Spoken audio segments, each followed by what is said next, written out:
Now that you've accepted your offer of admission to Penn State Behrend, it's time to accept your housing contract.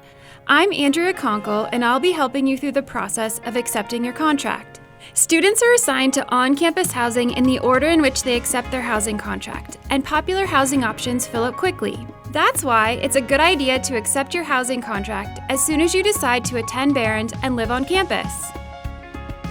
You'll be using Penn State's eLiving website, eliving.psu.edu, to select your housing contract. If you selected on-campus living when you accepted your offer of admission, you'll be directed to the eLiving site.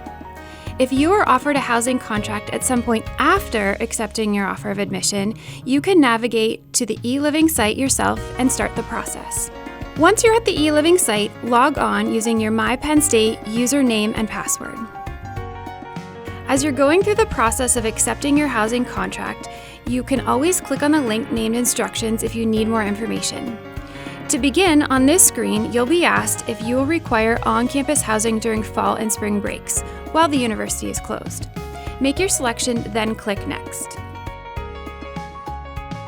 To get started on your housing contract, click the link under Contract heading. Next, you'll go through a few steps to collect some of your housing preferences. It's important to note that while we do our best to accommodate your preferences in assigning rooms, preferences are not guaranteed. The first preference you'll select is for your residence area. That is, the location and type of room. You can make more than one choice for your residence area. Your choices will be numbered in order of preference. You might not be given an option to select some buildings, rooms, and room types, depending on the contract offered. Please note that different room options have varying costs, so make sure you know what those rates are before requesting your room types. Once you've made your selections, click Next. Next, you'll indicate your roommate preference. If you have a specific student that you'd like to room with, you can request that student as a roommate. Keep in mind that students must ask for each other if they wish to be assigned as roommates or suite mates. That means that you must request the other student, and the other student must request you. To make the request, enter the Penn State ID for the student you are requesting as a roommate. Note that you can look up the user ID if you don't know it. Once you've made your selection, if any, click Next. Finally, you'll be asked if you have a preference for a special living options living and learning community. Special living options offer opportunities for students interested in living with others who share common interests and goals. This could mean a shared major like engineering or nursing, or a common interest like community service or sustainability. If you are interested in a special living option, make your selection. If not, click No Preference. Once you've finished, click Next. Now it's time to rank the preferences you just selected. Which is most important to you?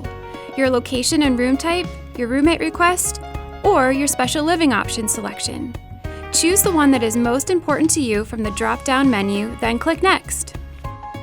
You're almost done choosing your preferences. Now you have to select your campus meal plan. There are 3 levels of meal plans, and each level varies according to the amount of dining dollars provided. You'll use dining dollars to pay for meals in campus dining facilities. The choice of contract defaults to level 2. Feel free to change it here to the level you prefer. You can also increase or decrease the level until the last day of classes in a semester if you find your balance is too high or too low. Once you've made your choice here, click Next. Now that you've made all of your choices, you'll come to a screen that summarizes the selections you've just made, your housing preferences, including which is most important to you, and your meal plan. If everything looks right, click Next. To finalize the process, you'll be asked to review the housing contract terms and conditions. This is a legally binding contract that cannot be canceled once accepted, and once you accept it, you are financially obligated to it for the entire period. For that reason, it's important that you scroll down to review the contract in full. Once you have reviewed the contract terms, click the checkbox saying that you have read and agreed to the terms. Then type your name into the box and click Finish. That's it! You've accepted your contract for on-campus housing at Penn State Behrend. Room assignments will be posted in eLiving around mid-July. If you should decide you want to swap assignments with another student, you'll use the room exchange board to do that once room assignments have been posted. So now you should be all set. We're looking forward to seeing you on campus soon.